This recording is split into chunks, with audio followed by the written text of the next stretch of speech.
welcome to Booked, the bookstore education podcast brought to you by the American Booksellers Association. This episode is part of our Free Expression Friday series, an interview series from ABA's American Booksellers for Free Expression, celebrating the amazing work of booksellers, organizers, and book people in general, fighting for the right to read. Tayler Simon from Liberation is Lit in Columbia, South Carolina. Thank you so much for joining me. Can you just introduce yourself and tell us a little bit about Liberation is Lit?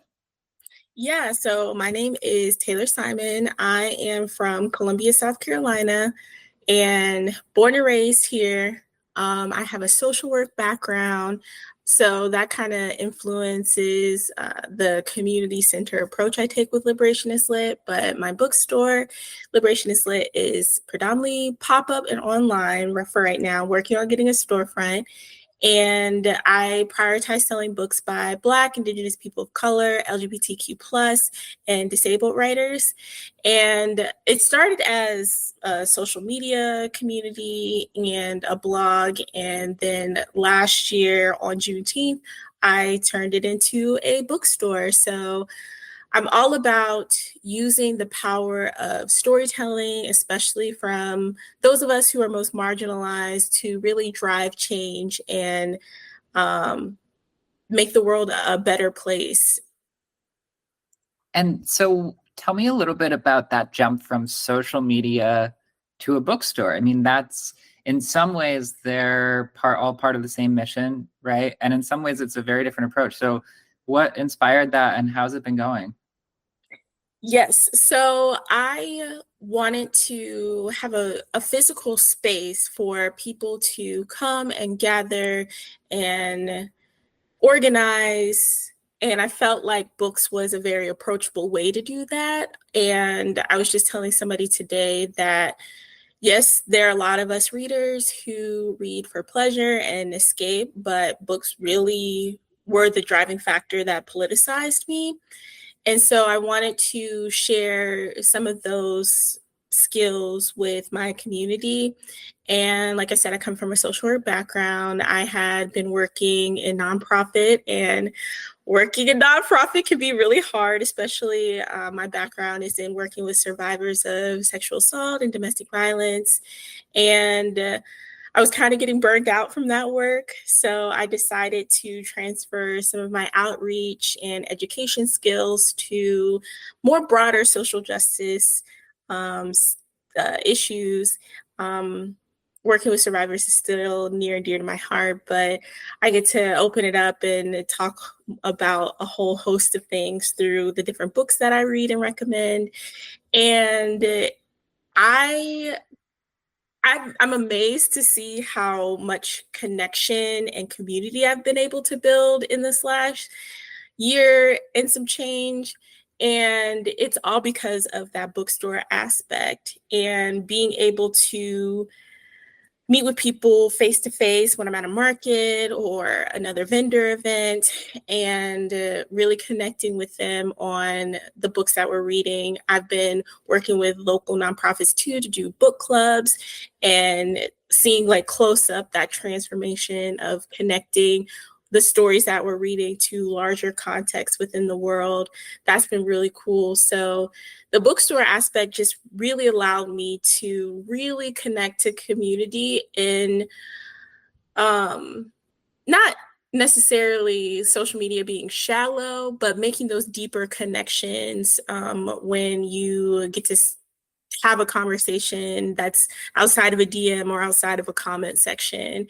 Even though I'm really grateful for my start on Instagram, especially because I was able to build some really good connections with readers and authors from all over. But I was really excited to get to do this work in my community. And it's so funny. I'm still not used to, like, if I'm at one of my favorite coffee shops is Curiosity Coffee here in Columbia. And there's been several times where people are like, "Your Liberation is Lit, right?" And I'm like, gosh, yes. So like I'm able to reach community a lot faster too. And I'm happy people feel that I'm approachable to be like, hey, let's talk about books. And I'm like, I'm always down to talk about books. That's amazing. Normalize recognizing free expression advocates in the coffee shop. I love that. Yes. I feel like, Taylor, I feel like we have to talk about Ellen Weaver. I would really love not to, but can you, I mean, we don't have to talk about her specifically, but can you just tell us a little bit about what's been going on in South Carolina? Because it is maybe not grabbing the headlines in the way that Iowa is right now, or Texas or Florida, but something really unsettling happened in the South Carolina legislature over the past few months. Yes, and I've been there regularly this previous legislative session. I'm part of my local ACLU's Freedom to Read group. And the legislative session has been keeping us busy. So basically in South Carolina, there's been a lot of censorship bills, both for taking books off the shelves in public schools here in South Carolina, but also there's been a lot of anti-DEI initiatives for colleges and universities especially. And while luckily the book banning initiative did not pass in the South Carolina legislature, the anti-DEI bill did. So there's a lot of censorship happening in South Carolina. We had AP African American Studies, and that recently has been taken out of schools, but also not given college credit for those students who passed the exam.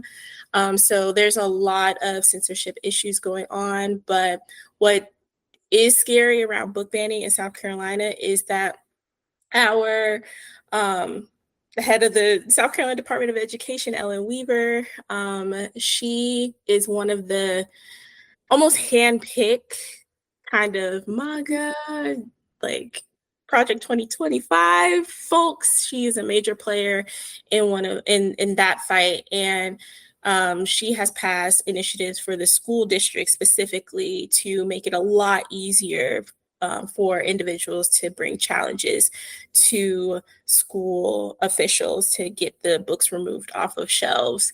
So that was a huge blow. I was just talking to somebody the other day that this is the first school year where the kids in South Carolina started school, and all of this is happening now. And people hear about Project 2025 and they're like, okay, like once we stop Donald Trump from being elected, that's the end of that. But we're not realizing what's been happening in this plan has been happening already, and they have been setting up the pieces for a really long time, and book censorship is part of that fight. And the anti-DEI initiatives is really curbing expression. I remember when I was still working in higher ed, when Trump was president and all of the anti-DEI stuff started and anti-critical race theory stuff really started happening. I remember I was over a bystander intervention program, but I really wanted to add a lot of anti-racist approaches, and that was really difficult to navigate what you couldn't say as a state-funded institution receiving federal funds.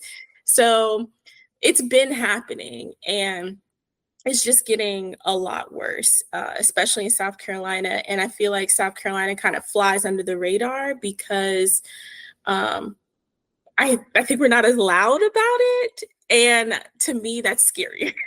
Because at least when the threat is loud, you can see it for what it is, and people are paying attention to it. But here in South Carolina, it's subtle. With these regulations that she passed through the Board of Education, that they passed through the legislature in a really shady way, right? I mean, it seems like there's been actually a lot of outrage, the rare bipartisan outrage about how some of these standards were passed.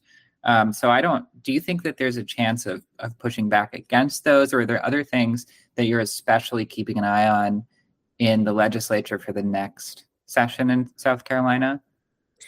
I think right now, which I have feelings about in general, about how progressives are always on the defense because they want us always on the defense. So right now we are doing a lot of focus on how we can amend certain things and make compromises to make it more able to pass and things like that, to get at least a little bit of what we want.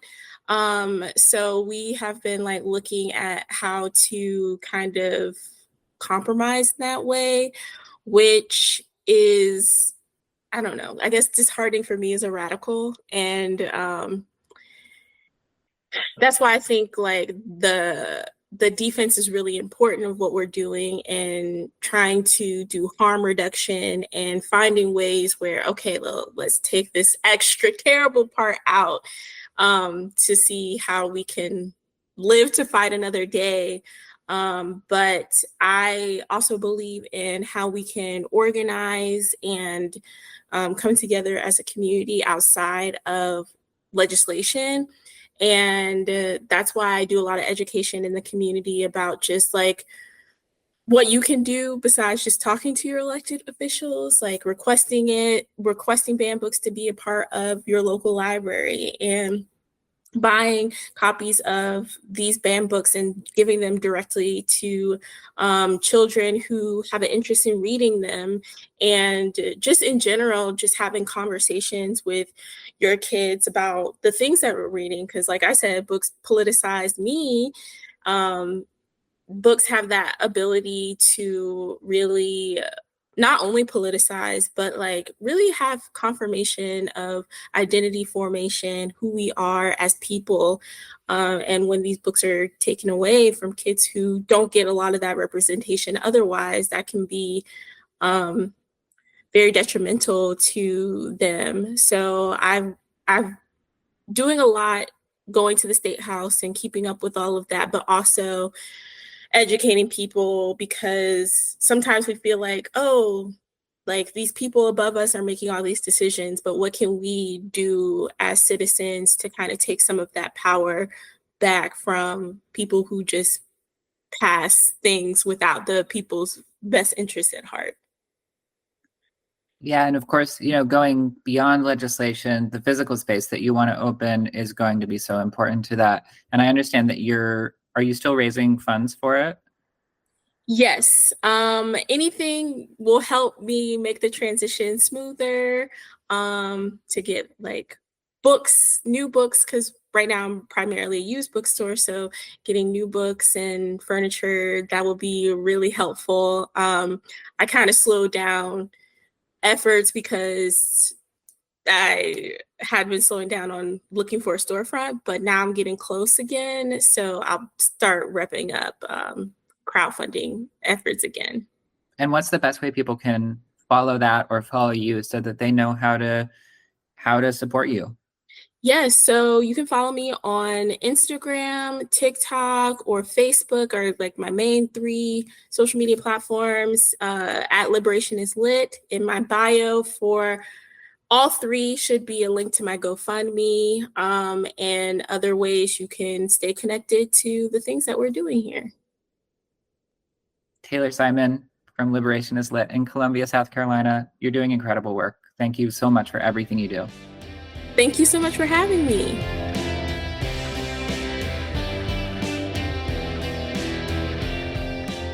Thank you for listening to Booked, the bookstore education podcast brought to you by the American Booksellers Association.